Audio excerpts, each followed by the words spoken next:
नमस्कार दोस्तों, study ocean unfiltered में आप सभी का स्वागत है। मेरा नाम है प्रदीप। तो यहाँ पर यूएसए ने इंडिया पाकिस्तान खेलना शुरू कर दिया है और वो भी पेंटागन में। तो पाकिस्तान का मीडिया खुद ही इस बात को लेकर शॉक्ड है। तो आज के टाइम पर जो इनके पाकिस्तान के जो आर्मी चीफ हैं बाजवा, ये गए हुए हैं यूएसए में एक इंपॉर्टेंट विजिट को लेकर। ऑफिशियल विजिट होगी इनकी कोई, उसके लिए ये एक हफ्ते के लिए यूएसए गए हुए हैं।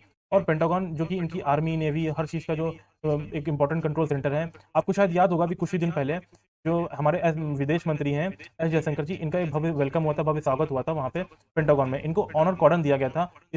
मैंने आपको पहले पिछले भी एक वीडियो में बताया था, अगर आपने वीडियो देखा होगा तो शायद आपको याद भी होगा कि डॉक्टर एस जयशंकर का बहुत ही अच्छा भव्य वेलकम हुआ था पेंटागन में। और पेंटागन में भारत की अनरिस्ट्रिक्टेड एंट्री को भी कुछ महीने पहले खोल दिया गया, यानी कि ओपन कर दिया गया।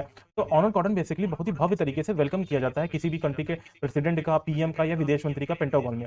तो अब यूएसए यहाँ पर क्या कर रहा है कि अब ये जो सम्मान है जो सिर्फ रिजर्व होता है, जो मंत्रियों के लिए एक तरीके से रिजर्व होता है, सिर्फ मंत्रियों के लिए होता है। जो किसी भी देश के कंट्री के मंत्री आते हैं तो उनके लिए ये रिजर्व होता है कि उन्हीं को दिया जाएगा, या तो मंत्रियों को दिया जाएगा या तो फिर प्रेसिडेंट को लिए होता है। ये सेम सम्मान दिया जाएगा। तो पाकिस्तान के जो आर्मी चीफ हैं उनको ये सेम सम्मान दिया जाएगा, जो कि एक बहुत ही रेयर केस है, मतलब बहुत ही अटपटा सा केस है। यहाँ पर यूएस एक खास एक्सेप्शन बना रहा है कि वो पाकिस्तान के आर्मी चीफ को पेंटागन में सम्मानित करेगा। और यूएस के इस हाव भाव को लेकर बहुत तरीके से समझा जा रहा है, बहुत तरीके से समझने की कोशिश भी की जा रही है कि यूएसए यूएसए बेसिकली चाहता क्या है, वो मैसेज क्या सेंड करना चाहता है दुनिया को, मैसेज क्या सेंड करना चाहता है भारत को लेकर। प्रमुख रूप से पाकिस्तान का जो मीडिया है, ये कह रहा है कि यूएसए ने एक वार्निंग भेजी है इंडिया को कि अगर आप रशिया की तरफ डीलिंग ज़्यादा करेंगे, रशिया की ओर ज़्यादा झुकाव कर रखेंगे, तो इसमें कुछ चेंज नहीं लाएंगे तो कुछ भी हो सकता है। देखो, यूएसए के माइंड में चाहे हिस्टोरिकल एनिमी रशिया हो, लेकिन चाहे यूएसए के इंटेलेक्चुअल्स को ये पता भी हो कि अब रशिया के अंदर कुछ खास नहीं है, रशिया अब उतना स्ट्रांग नहीं कंट्री नहीं बचा है। यूएसए का मेन थ्रेट जो है वो चाइना ही है इस समय। मतलब साइकोलॉजिकली यूएसए और यूरोपियन यूनियन ये मानते हैं कि इनका सबसे बड़ा थ्रेट रशिया ही रहेगा। और जब तक इंडिया एक बहुत ही कड़ी निंदा नहीं करता यूनाइटेड नेशन सिक्योरिटी काउंसिल में या फिर किसी और जगह रशिया की कड़ी निंदा नहीं करता, तब तक यूएसए प्रॉपर्ली इंडिया की ओर बहुत अच्छे से ट्रस्ट नहीं दिखाएगा, बहुत अच्छे से उनका सपोर्ट नहीं दिखाएगा। और पाकिस्तान को वो हमेशा प्लान बी की तरफ रखेगा, यानी कि प्लान बी को की तरह वो पाकिस्तान को रखेगा कि कभी भी अगर मान लो कि इंडिया बहुत तरह ज़्यादा टिल्ट हो जाता है रशिया की तरफ, या चाइना के साथ इनके बॉर्डर जो डिस्प्यूट है इंडिया के वो सॉल्व हो जाते हैं, जो बॉर्डर डिस्प्यूट चल रहे हैं अभी, तो वो सब सॉल्व हो जाते हैं। India properly SCO Shanghai corporation organisation में अपनी पार्टिसिपेशन बढ़ाने लगता है और क्वाड में अपनी पार्टिसिपेशन कम करने लगता है। उस केस में यूएसए पूरी तरह से अपना प्लान बी को एक्टिव कर देगा। अब प्लान बी क्या है? प्लान बी है पाकिस्तान। और तब यूएसए अपना प्लान बी एक्टिव नहीं, अभी तक तो यूएसए ने अपना प्लान बी एक्टिव नहीं किया है, मगर यूएसए एक वार्निंग दे रहा है इंडिया को कि हमारे पास एक बैकअप प्लान, एक प्लान बी है, रेडी है इन केस अगर आप रशिया को लेकर हमारी बात नहीं सुनते हैं। और यहाँ पर ध्यान देने वाली बात तो ये भी है कि जनरल बाजवा को सम्मान देने के अलावा यूएसए ये भी इंश्योर करने की कोशिश कर रहा है कि जो पाकिस्तान में बाढ़ की वजह से बहुत ही इकोनॉमी को बहुत ही ज़्यादा प्रॉब्लम हुई है, बहुत ही ज़्यादा तबाही आई है पूरे पाकिस्तान में। तो पाकिस्तान की जो फाइनेंशियल मदद की आवश्यकता है, जो बाइडन ये यूनाइटेड नेशन में खड़े होकर कह चुके हैं कि पाकिस्तान नीड्स हेल्प। एंड उसके अलावा अब यूएसए के जो स्टेट डिपार्टमेंट के ऑफिशियल हैं, जो यूरोपियन यूनियन के में लोग हैं, उसके अलावा भी क्या कहते हैं, जापान, साउथ कोरिया, जो भी इनके मित्र मुल्क हैं, सभी को ये संकेत भेज रहे हैं कि प्लीज़ आप पाकिस्तान की हेल्प करिए इस मुश्किल घड़ी में आप पाकिस्तान की मदद करिए। और टाइमिंग हेल्प करने की जो है वो उससे भी ज़्यादा निराली है यहाँ पर। इधर बाजवा पहुंचे यूएसए में कि यूएसए ने कहना शुरू किया है कि यहाँ पर पाकिस्तान की हेल्प करिए। और उधर यूरोपियन यूनियन ने अपनी एडिशनल जो 30 मिलियन यूरो डोनेट करने का फैसला भी कर दिया पाकिस्तान को। तो अगर देखा जाए तो यूएसए की जो टोटल हेल्प है पाकिस्तान को वो $50 मिलियन से ऊपर नहीं है। तो यूरोपियन यूनियन की जो यूरोपियन यूनियन की हेल्प है वो 30 से 40 मिलियन के डॉलर के आसपास ही है। तो इतनी मदद में तो पाकिस्तान का कुछ भला होना नहीं है वैसे भी। तो इससे पता यह चलता है कि यूएसए ने पाकिस्तान में बाढ़ में मदद तो करी है, बट इतने बड़े कोई कदम नहीं उठाया, मतलब कि बहुत ज़्यादा कुछ बड़ा स्टेप नहीं लिया है। और जब पाकिस्तान बड़ी हेल्प के लिए, बड़ी मदद के लिए इनके पास जाता है, इनसे कहता है कि कुछ 1-2 बिलियन डॉलर में बात करो, कुछ 1-2 बिलियन की मदद कर दीजिए हमारी, तो उस केस में यूएसए इनसे कह देता है कि अभी के लिए आप चाइना से बात करो और उनसे ये यहाँ पर कहो कि चाइना ने जो आपको कर्ज दे रखा है ना, उसमें आप कुछ रिलीफ दें उसमें। तो जब ये बात उसमें कुछ कर्ज में रिलीफ दें, कुछ मदद करे उसमें। तो जब ये बात चाइना को तक पहुंची कि यूएसए जो है वो पाकिस्तान को कह रहा है कि चाइना कर्ज माफ करेगा पाकिस्तान का, तो चाइना बिल्कुल ऑलमोस्ट पूरी तरह से इस बात को लेकर भड़क गया यहाँ पर। तो चाइना को गुस्सा आ गया था एंथनी ब्लिंकन पर, जो कि यूएसए के सेक्रेटरी ऑफ स्टेट है, उन पर भड़क गया। तो चाइना ने कहा कि ब्लिंकन कौन होते हैं यहाँ पर पाकिस्तान को कहने वाले कि चाइना इनको लोन माफ कर देगा। तो ये सब मामला चल रहा है। तो उसके बाद तो ये है कि जो पाकिस्तान है उसका आर्थिक संकट बहुत ज़्यादा हो गया है, बहुत करीब है आर्थिक संकट। रिसेंटली ब्लूमबर्ग इकोनॉमी ने एक रिपोर्ट पब्लिश की है जहाँ पर इन्होंने ये कहा है कि पाकिस्तान की जो करेंसी क्राइसिस है वो बहुत ज़्यादा बढ़ गया है, बढ़ सकता है, और इसके जो चांसेस हैं वो 50% से ऊपर हो चुके हैं। और आईएमएफ का जो भी इनको लोन मिला है वो तो लगभग इनकी बाढ़ में ही बह गया। मतलब आईएमएफ ने जितना भी लोन अभी तक दिया है वो एक तरीके से बाढ़ में बह गया, उसका कुछ अता पता ही नहीं लगा। तो पाकिस्तान का जो पूरा एक नया पैकेज चाहिए होगा एक इकोनॉमी को सुधारने के लिए। इनकी जो इकोनॉमी है वो एक नए पैकेज की डिमांड कर रही है, नए पैकेज की जरूरत है, तभी इनकी इकोनॉमी कुछ सुधरेगी। तो यूएसए अभी वहाँ अपनी पूरी कमिटमेंट नहीं दे रहा है, पूरी क्षमता से नहीं कर रहा है मदद।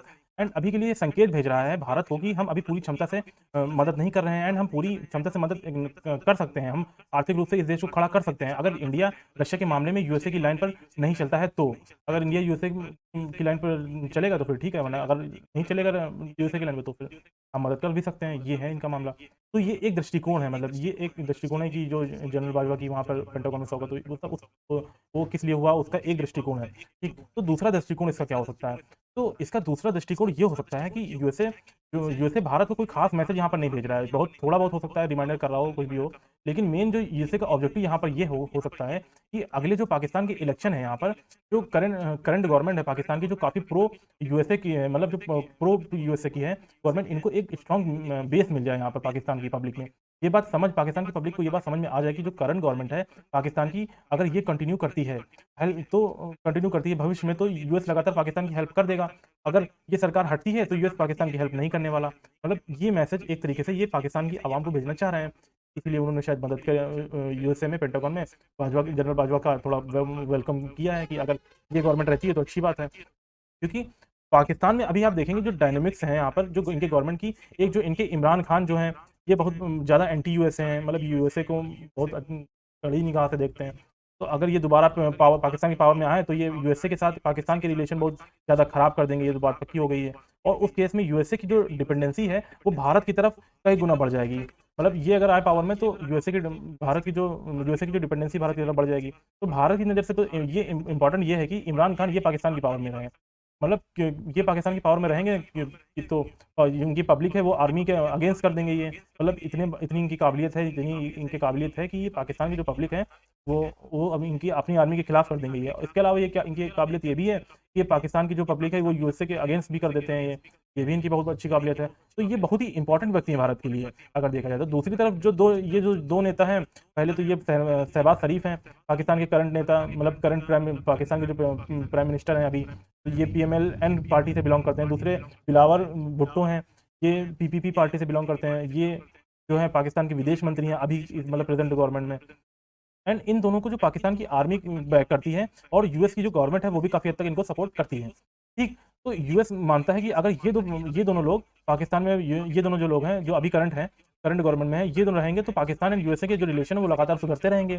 तो इसलिए यूएसए के लिए इंपॉर्टेंट है कि पाकिस्तान की जनता ये बात समझ जाए कि पाकिस्तान का जो इंटरनेशनल स्टेचर है, मतलब इंटरनेशनल जो एक स्टेचर है, तब तक ही मैटर करता है जब तक ये दोनों नेता पावर में हैं, रहते हैं। एंड अगर इमरान खान आ गए तो सिचुएशन खराब हो सकती है। ये मैसेज यूएसए जो है पाकिस्तान की आवाम तक पहुंचा रहा है, हो सकता है ये दूसरा दृष्टिकोण हो गया जो वहां पर वेलकम किया गया है जनरल बाजवा का। ठीक, तो ये दो दृष्टिकोण हो गए यहाँ पर।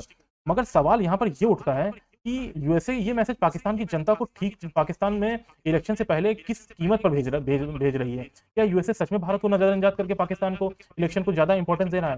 क्या यूएसए सच में भारत को नजरअंदाज कर देगा पूरी तरीके से इस समय? क्योंकि अभी रिसेंटली ही हमने देखा कि यूएसए के जो एम्बेसडर हैं टू पाकिस्तान, यूएसए के जो एम्बेसडर हैं टू पाकिस्तान, ये गए पाकिस्तान ऑक्युपाइड कश्मीर में, और वहां पर जाकर इन्होंने ट्वीट कर दी कि मैं एजेके, यहाँ पर आप देखेंगे ये लिखा हुआ है एजेके में हूँ।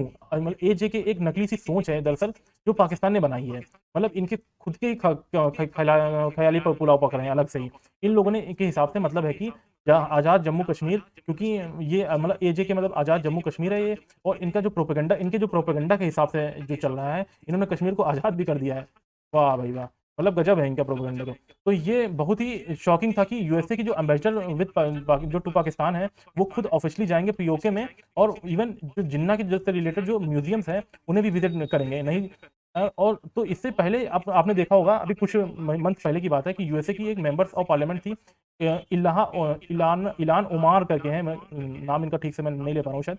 तो जब ये गई थी पीओके में, तो तब उस वक्त इंडिया ने प्रोटेस्ट किया था यहाँ पर, और यूएसए ने कहा था कि ये ऑफिशियल विजिट नहीं है वहाँ इनकी, ये अपने प्राइवेट विजिट से गई है, मतलब अपने खुद की मर्जी से गई है, इनकी प्राइवेट विजिट है। मगर यहाँ पर इंडिया की पीओके में तो इंडिया को इग्नोर करते हुए ये जा रहे हैं, मतलब इंडिया को इग्नोर इन्होंने कर दिया, और पाकिस्तान की तरफ से ये पाकिस्तान के मतलब ये एक तरीके से ऑफिशियल मीटिंग में, ऑफिशियल इनकी मीटिंग। और उसके साथ ही जो यूएसए के सेनेटर्स हैं पार्लियामेंट में बार बार ये बात कह रहे हैं अपनी गवर्नमेंट को कि देखिए इंडिया के साथ रिलेशन को खराब मत करिए, इंडिया के साथ रिलेशन को बहुत ज़्यादा खराब मत करिए, वो भी रशिया के चक्कर में बिल्कुल खराब मत करिए, और ये कोशिश करिए कि कैसे हम इंडिया को दूर कर सकते हैं रशिया से। जो चीज़ रशिया ऑफर कर रहा है इंडिया को, हम क्यों नहीं ऑफर कर रहे हैं, हम क्यों नहीं ऑफर कर सकते हैं? जैसे कि हाइपरसोनिक मिसाइल में जॉइंट डेवलपमेंट, वेपन्स में जॉइंट डेवलपमेंट, सस्ता oil, natural gas gas discounted rate पर हम क्यों नहीं दे सकते? ये सब हम इंडिया को प्रोवाइड क्यों नहीं कर सकते हैं? और रशिया से इंडिया को दूर करने के लिए क्यों नहीं कर सकते हैं हम ऐसा? ऑलरेडी हम एक स्ट्रांग रिलेशनशिप को हम खराब क्यों कर रहे हैं? तो अब आने वाले लगभग 10 महीने अभी आप देखेंगे बहुत इंपॉर्टेंट रहने वाले हैं, क्योंकि ये वो टाइम होगा कि पाकिस्तान के में जो है वो इलेक्शन का टाइम होगा। पाकिस्तान में इलेक्शन हो गए, वहाँ पर डिसाइड होगा कि नई गवर्नमेंट क्या कैसे बनेगी। उस नई गवर्नमेंट के बनने के बाद जो फिर डिपेंड ये करेगा उस नई गवर्नमेंट पे कि जो इंडिया यूएस के जो रिलेशन है वो कहाँ पर जाते हैं, इंडिया पाकिस्तान के रिलेशन कहाँ पर जाते हैं, और इंडिया पाकिस्तान यूएसए के रिलेशन कैसे कहाँ पर पहुँचते हैं, किस दिशा में जाते हैं, वो आगे देखने वाली बात रहेगी। तो ये पूरा मैटर रहा है। ठीक है, थैंक यू सो मच, जय हिंद।